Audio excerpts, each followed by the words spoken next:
Shalom, sahabat Lexio Divina yang dikasihi Tuhan Yesus Kristus dimanapun saudara berada. Selamat hari Minggu, selamat beribadah. Pada hari ini kita akan belajar satu topik isu yang begitu penting dalam kehidupan orang percaya. Orang bertanya, mengapa ini bisa terjadi? Apa penyebab-penyebabnya? Bagaimana kita bisa menghindari ini? Dan ini juga menjadi tanda yang kelihatan sekali ketika masa-masa sulit datang. Banyak orang-orang percaya yang pada waktu mengalami kesulitan atau sebaliknya, pada waktu mereka mengalami keberhasilan, mereka akan juga berhadapan dengan tantangan ini. Dan tidak sedikit yang akhirnya mengalaminya. Kita akan berbicara mengenai kandasnya iman. Mari kita berdoa. Bapa di surga, kami bersyukur pada hari ini Tuhan. Kami bersyukur untuk kebenaran firman yang akan berbicara kepada kami. Dan biarlah kiranya Roh Kudus menyatakan kepada kami kebenaran yang memerdekakan kami. Tapi juga yang akan menjaga kami sampai setia hingga pada akhirnya memuliakan Tuhan dalam hidup kami. Dalam nama Tuhan Yesus Kristus kami telah berdoa dan mengucap syukur. Amin. Sahabat sekalian, kebanyakan penyebab kandasnya iman bukan karena kurangnya pengetahuan rohani, melainkan keinginan untuk memuaskan diri sendiri dan firman Tuhan menghalangi mereka.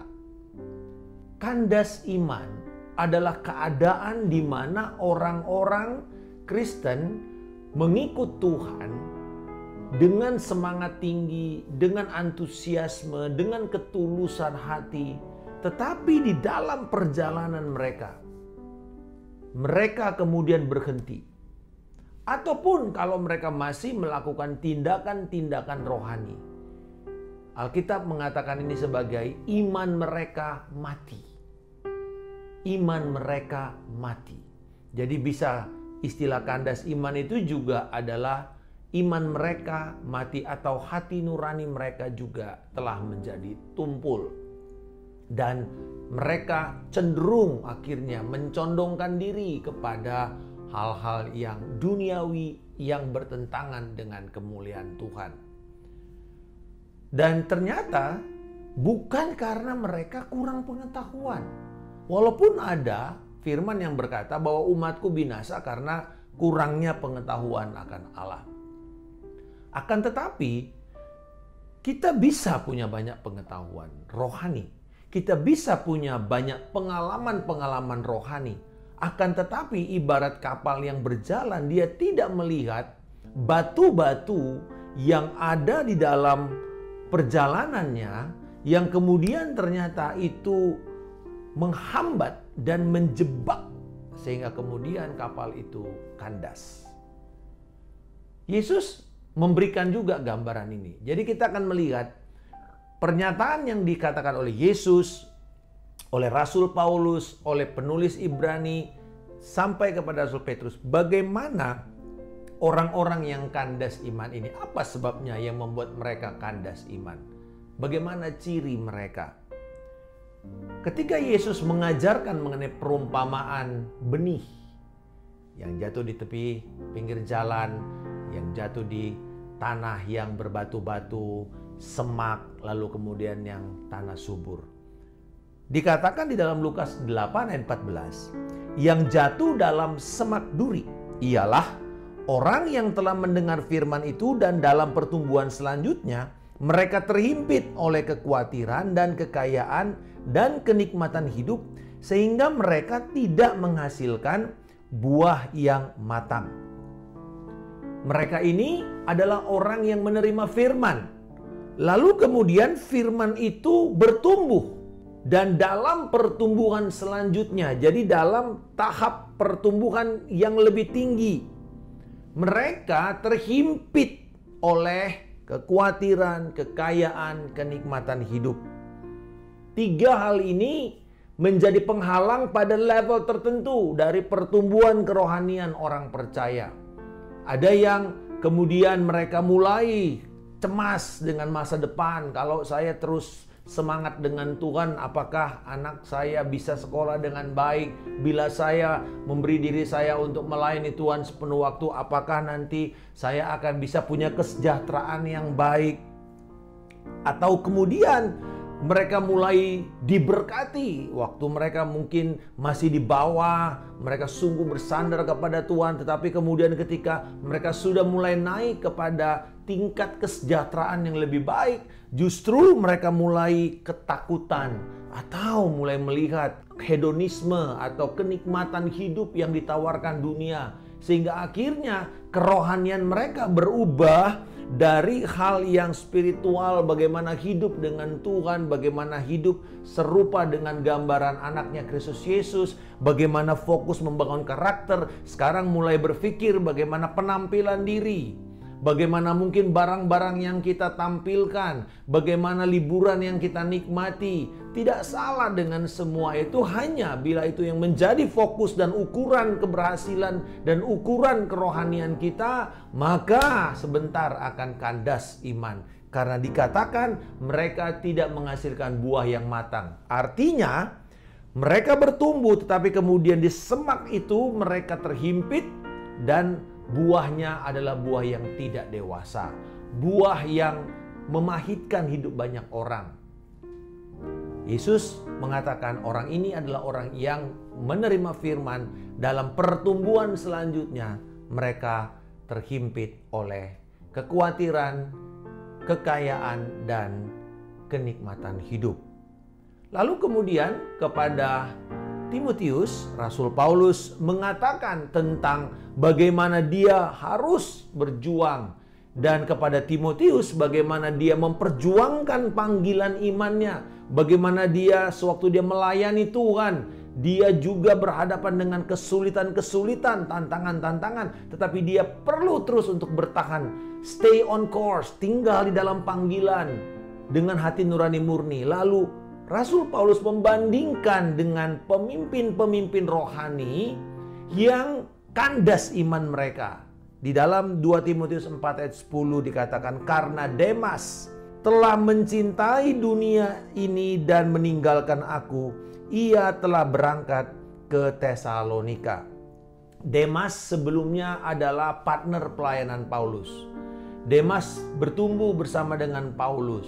Bahkan dia ikut kemanapun Paulus melayani. Luar biasa dia melihat, tetapi kemudian di dalam perjalanannya, dalam perjalanan dari kota ke kota, dia mulai melihat, wah kota hebat, Korintus yang luar biasa, kaya, Efesus. Lalu kemudian dia mulai berpikir bahwa kayaknya lebih enak deh tinggal, lebih enak kepada tawaran-tawaran nilai-nilai dunia. Dan ketika dia berbicara mengenai mencintai dunia, Rasul Paulus itu selalu mengkontraskan dengan apa saja yang bukan dari Kristus.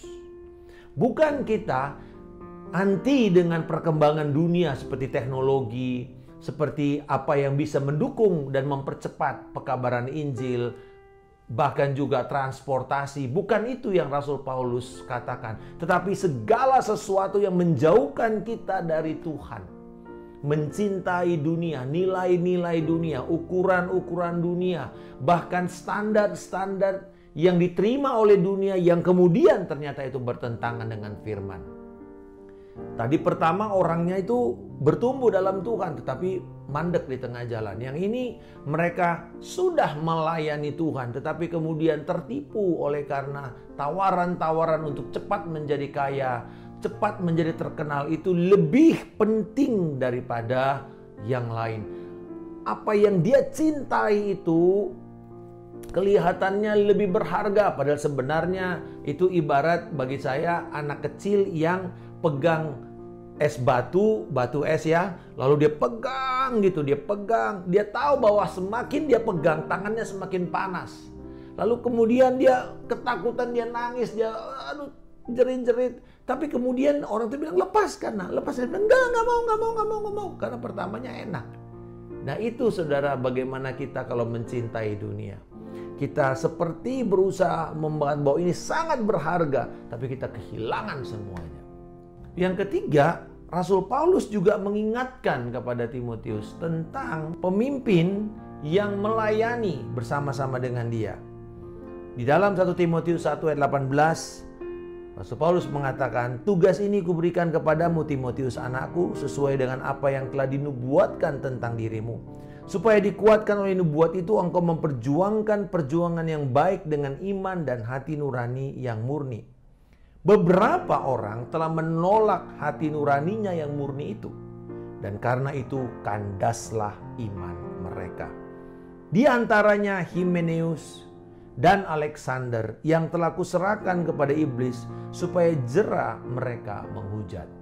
Yang ketiga ini adalah pemimpin-pemimpin yang sudah menguasai, yang memimpin jemaat, yang menggembalakan jemaat, dan mereka ternyata kemudian harus diserahkan kepada iblis karena mereka mulai menghujat. Kenapa mereka mulai menghujat?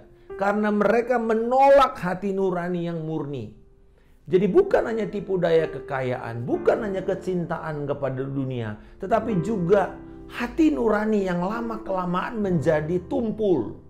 Hati nurani yang ketika kita dilahirkan kembali dan menerima anugerah keselamatan, hati nurani kita itu menjadi murni karena dipenuhi Roh Kudus. Hati nurani yang menginginkan untuk selalu selaras dengan firman Tuhan. Mungkin sahabat pernah mengalami ketika kita baca firman atau kita sedang melakukan sesuatu yang tidak seturut dengan firman, walaupun kita tidak tahu, tapi ada perasaan tidak enak.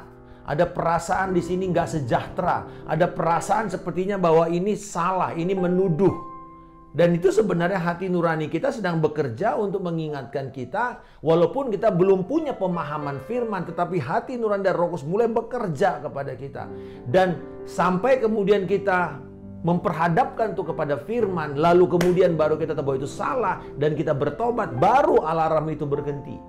Jadi saya percaya bahwa orang-orang yang mengabaikan hati nuraninya terus-menerus, mengabaikan peringatan hati nurani ini, maka dia akan jatuh. Satu kali ada pilot yang dia nggak merasa ada yang salah, tapi tiba-tiba alarmnya bunyi, pull up, pull up, pull up. Dia harus tarik sebenarnya. Dan ternyata apa yang terjadi, dia mengatakan bahwa ini berisik banget sih ini peringatan. Akhirnya dia karena terus-menerus dan dia lihat kiri kanan seperti dia tidak ada apa-apa, lalu kemudian dia matikan alarm itu. Apa yang terjadi kemudian, bahwa tiba-tiba setelah dia melihat, setelah kabut itu keluar, dia melihat ada gunung di depannya dan dia sudah tidak punya waktu lagi untuk mengangkat pesawat itu melewati gunung dan berhadapanlah dengan tabrakan dan mati semua. Kenapa? Mengabaikan bahkan mematikan suara hati nurani. Roh Kudus bekerja lewat hati nurani kita, orang percaya, untuk mengingatkan kita. Dan jangan abaikan, bila firman Tuhan yang kita baca, yang kita ingat, yang kita dengar, yang kita terima pada waktu kita mendengar firman Tuhan di dalam ibadah atau saat teduh kita, mari jangan abaikan itu. Karena itu adalah alarm yang mengingatkan kita dan menjaga kita, melarikan diri dari setiap godaan-godaan. Dan bila kita abaikan seperti apa yang terjadi dengan Himeneus dan Alexander, maka akhirnya mereka kandas iman mereka. Mereka menjadi penghujat-penghujat Allah. Mereka dulunya adalah pemuja-pemuja. Mereka dulu adalah orang-orang yang mengagungkan Tuhan, memuji Tuhan, memuliakan Tuhan. Tiba-tiba mereka penuh dengan kepahitan. Mereka mulai negatif, mereka mulai nyinyir bahkan kepada pekerjaan Tuhan, kepada hamba Tuhan, kepada pelayan-pelayan Injil, bahkan kepada Tuhan sendiri. Karena hati nurani mereka telah tumpul, tidak lagi aktif. Lalu kemudian Rasul Petrus mengingatkan jemaat tentang bagaimana mereka perlu bertahan dan kemudian mereka juga akan hidup seturut dengan firman di dunia yang penuh tantangan, di dunia yang penuh dengan tekanan. Dalam 2 Petrus 2 ayat 20, Rasul Petrus berkata, "Sebab jika mereka oleh pengenalan mereka akan Tuhan dan juru selamat kita Yesus Kristus telah melepaskan diri dari kecemaran-kecemaran dunia, tetapi terlibat lagi di dalamnya, maka akhirnya keadaan mereka lebih buruk daripada yang semula. Di sini kita melihat bahwa Rasul Petrus mengatakan orang-orang yang kandas iman ini adalah mereka yang sebelumnya telah mengalami pertobatan. Mereka yang mengalami pembebasan. Mereka yang mengalami berkat dari kemerdekaan akan setiap kecemaran, setiap dosa-dosa yang memperbudak mereka. Mereka melepaskan diri dari kecemaran dunia. Haleluya, mereka menang atas semua perbudakan seperti alkohol, narkoba, mungkin pesta seks. Tetapi kemudian berjalannya waktu, mereka mulai kembali lagi kepada kecemaran itu. Dan akhirnya mereka dikatakan kecemaran itu membuat keadaan mereka lebih buruk dari semula. Ini sebenarnya yang menjadi indikator orang yang pernah lahir baru. Tetapi mereka dengan sendirinya meninggalkan kasih karunia Allah. Menolak, bahkan menghujat kasih karunia yang telah menyelamatkan mereka. Kasih karunia yang telah mendidik mereka. Mereka dengan sengaja menolak itu. Maka kita bisa melihat orang-orang seperti ini ketika kembali kepada kehidupan lama, kehidupan mereka lebih bejat daripada sewaktu mereka sebelum diselamatkan. Ini bukti bahwa apa yang Rasul Paulus katakan, kalau orang itu kandas iman, nggak bisa dibikin apa-apa, rusak. Seperti kapal, ketika kandas, mereka mulai membuat perhitungan.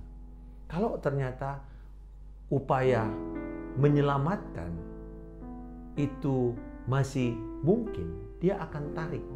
Tetapi ketika upayanya itu sudah melampaui kerusakan, maka mereka akan mengatakan, biarkan saja ini rongsok.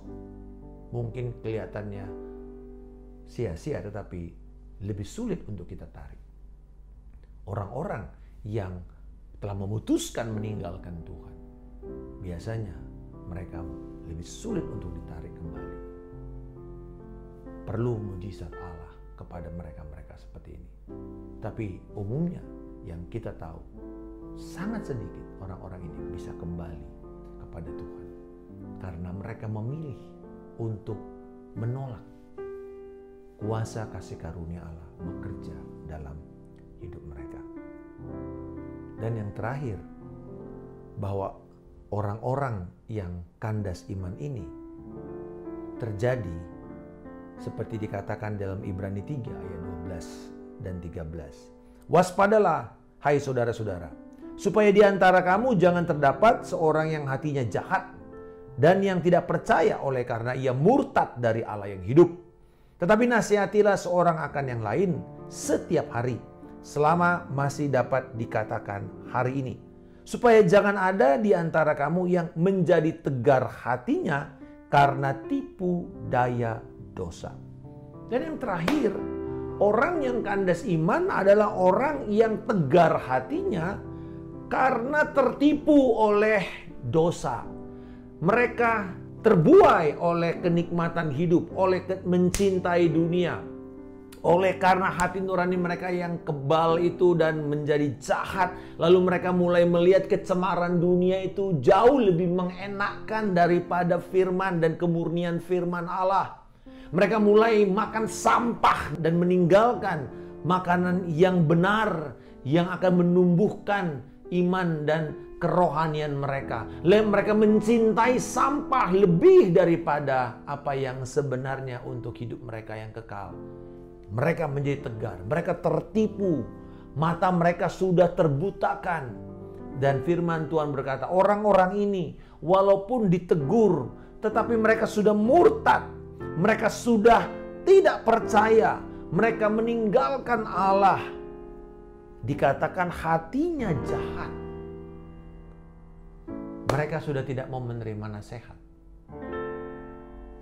Dan firman Tuhan mengingatkan kita, nasihat firman setiap hari, ketika masih disebut hari ini, kita mau berubah. Dan hal yang sama, bukan hanya kita terima dari orang lain, tapi kita juga berkewajiban untuk mengingatkan saudara-saudara kita yang lain, anggota keluarga kita, teman kita, mungkin mitra bisnis kita, atasan atau bawahan kita, dengan cara yang benar, mengingatkan mereka untuk tidak tertipu oleh tipu daya dunia ini dan tipu daya dosa. Jadi ternyata dari sini tidak ada orang-orang itu karena kebodohan rohaninya, tetapi karena kebebalan hatinya, karena penolakan, karena hatinya yang sudah ingin kepada dunia. Mereka mau menjalani apa yang mereka mau, tetapi kemudian firman menghalangi mereka. Lalu mereka mulai marah dengan firman ini, dan mereka mulai buang firman ini. Mereka abaikan firman ini. Mereka kemudian hujat firman itu, dan mereka mulai membangun konsep bahwa lebih mulia, lebih keren, lebih agung apa yang dunia tawarkan daripada apa yang firman Tuhan katakan. Mungkin mereka akan menikmati sesaat dari apa yang mereka inginkan. Tetapi mereka sebenarnya sebagai sebuah monumen yang memalukan nama Tuhan, yang menimbulkan kecemaran dan celah kepada kehormatan Tuhan kita Yesus Kristus. Hari ini Allah yang telah menyelamatkan kita di dalam Yesus Kristus. Bukan kita yang memilih Dia, tapi Dia yang telah memilih kita. Kita ini adalah manusia yang rusak, manusia yang bobrok, yang layak untuk diadili. Tetapi Kristus yang kemudian menerima hukuman Allah, dan Kristus menggantikan posisi kita, sehingga kita bisa menerima status dibenarkan. Dan bukan hanya itu saja, Tuhan menyediakan kepada kita Roh Kudus, menyediakan kepada kita kasih karunia, melatih kita dari tidak bisa apa-apa sampai bisa menjadi alat kemuliaan Tuhan, dan terus memandang kepada masa depan kita yang gilang gemilang, di mana gengat dan karat tidak bisa menghancurkannya, pencuri tidak bisa mengambil harta kita di sorga. Dan berjalannya waktu, kita izinkan hal-hal yang lama itu mulai gugur, dan hal yang baru dari Kristus mulai muncul, sehingga tiap hari kasih karunia-Nya yang baru itu memampukan kita untuk menjaga nurani kita murni, untuk kita belajar hidup menolak kecemaran, menolak kefasikan, menolak tawaran-tawaran dunia, dan mengejar keadilan, ibadah, dan kesucian hidup. Sahabat sekalian, ini undangan. Dan kita sudah tahu ada orang-orang yang disebut oleh Alkitab.